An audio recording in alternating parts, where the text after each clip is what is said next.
पोतो छ तर सनस्क्रिन लगाउनुहुन्न वा लगाउनुहुन्छ तर तरिकै मिलेको छैन, गलत तरिकाले लाउनुहुन्छ अनि भन्नुहुन्छ त उपचारले कामै गरेन।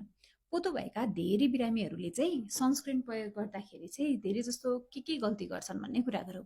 थोरै मात्रामा लगाउने, सनस्क्रिनलाई पातलो लेयरमा लगाएर त्यसले काम गर्छ भन्ठान्नु नै हाम्रो ठुलो भ्रम हो।